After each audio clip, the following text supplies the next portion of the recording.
تھا مولانا मुनव्वर साहब ने बहुत से काम किए, उसमें एक अहम काम जो इन्होंने शुरू किया और वो है ऑनलाइन तालीम का। आपको पता है नॉर्थ इंडिया में आम तौर पर लोगों में दीनी तालीम हासिल करने का मिजाज नहीं है या बहुत बाद में एहसास ख्याल पैदा होता है। तो मौलाना मुनव्वर साहब ने सफ़ा ऑनलाइन के नाम से माज़ाब्ता एक प्लेटफॉर्म शुरू किया और किसी न किसी हैसियत से हमें भी उसमें शामिल रखा है। हज़रत मौलाना की सरपरस्ती हासिल है। आज मगरिब बाद उसका इंशाअल्लाह उसकी वेबसाइट का आगाज़ होगा।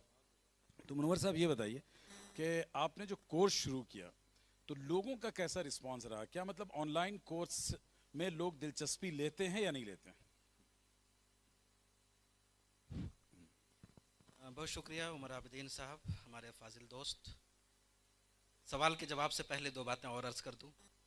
जिन लोगों ने मुझे और उमर भाई को देखा होगा उन्हें याद होगा उमर भाई हमेशा मेहमान होते हैं और मैं मेज़बान होता हूं। आज उसका उल्टा हो गया है, आप लोग ये नज़ारा भी देख लीजिए। दूसरी बात ये कि अल्लाह का शुक्र है कि नदवे में 5 साल गुजारने का मौका मिला, बहुत कुछ सीखा। लेकिन जब हैदराबाद आया अल्हम्दुलिल्लाह यहाँ निखरने और निखारने का मौका मिला। मुनसिफ में मेरे मज़ामीन शुरू हुए और मुझे खूब याद है कि जब मौलाना कलीम सिद्दीकी साहब आए थे तो मैंने उनका इंटरव्यू किया था और वही इंटरव्यू मुनसिफ के आखिरी सफ़े पे रंगीन शाये हुआ था।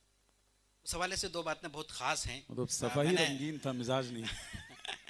मैंने वो इंटरव्यू जब मौलाना को दिखाया, उस्ताद गिरामी मौलाना खालिद सैफुल्लाह रहमानी साहब को, उन्होंने बहुत पसंद किया। मैंने कहा उन्वान तय कर दीजिए।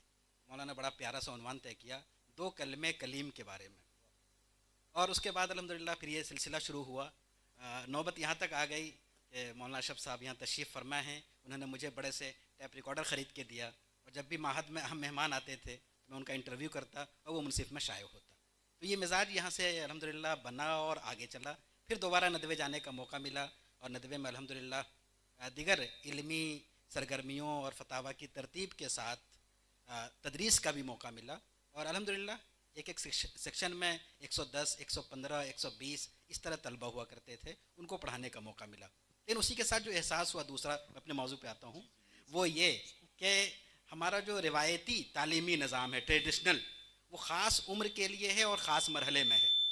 यानी 5 साल से लेकर 25 साल 30 साल जो भी आप कह लें, इस उम्र के लोगों के लिए तालीमी निज़ाम है। इसके अलावा जो लोग हैं, बड़ी उम्र के अफराद, स्कूल और कॉलेजेस के अफराद, तलबा तालिबात, मुख्तलिफ़ प्रोफेशनल जो लोग जॉब करते हैं, वो लोग जिनके पास वक्त कम होता है लेकिन वो दीन सीखना चाहते हैं, तो ऐसे लोगों के अंदर भी प्यास होती है कि वो दीन सीखें। लेकिन परेशानी ये होती है कि वो अपने टाइम में सीखना चाहते हैं और अपने स्टाइल में सीखना चाहते हैं। तो यही एहसास हुआ कि कोई ऐसा प्लेटफॉर्म बनाया जाए जहाँ छोटे छोटे कोर्स हों, इबादत के, मामलात के, तिजारत के। ख़ासतौर पे हमने हलाल और हराम का कोर्स करवाया अल्हम्दुलिल्लाह और बहुत ही कामयाब रहा। लोगों में ये प्यास है, लोग चाहते हैं इस तरह के कोर्स करना। टारगेट ऑडियंस कितनी रही ऑनलाइन कोर्स में? तकरीबन 1000 से ज़्यादा लोग अल्हम्दुलिल्लाह जी आ चुके हैं और पढ़ चुके हैं। अच्छा, ये जो कहा जाता है कि ऑनलाइन कोर्स में नफ़ा नहीं होता, एक डिस्कोर्स शुरू हुआ था, आपको याद होगा पैंडेमिक के मौके पे बड़े फतवे आ रहे थे, दोनों तरह की राय आ रही थी, करना जायज़ है नाजायज़ है। तो आपने क्या महसूस किया, फ़ायदा होता है या नहीं होता? ये डिपेंड करता है कि पढ़ कौन रहा है और किस तिश्नगी से पढ़ रहा है। जो आमतौर पे ऑनलाइन पढ़ने वाले होते हैं वो बड़ी उम्र के लोग होते हैं, चाहे मर्द हो या ख़वातीन, तो उन्हें प्यास होती है, वो समझना चाहते हैं। हम में से अक्सर लोग मुफ्ती होंगे, खुद मैं भी इसी से जुड़ा हुआ हूँ। लोग सवालात करते हैं, हम लोग इख्तिसार से जवाब देते हैं, तिश्नगी बाकी रहती है, महसूस होता है कि वो कुछ मज़ीद जानना चाहते हैं। तो ऐसे लोग जिनके अंदर प्यास है उनके लिए छोटे छोटे कोर्स जो वो पढ़ना चाहते हैं। कोई तलाक़ का सिस्टम पढ़ना चाहता है, आपने 1 हफ़्ते में पढ़ा दिया।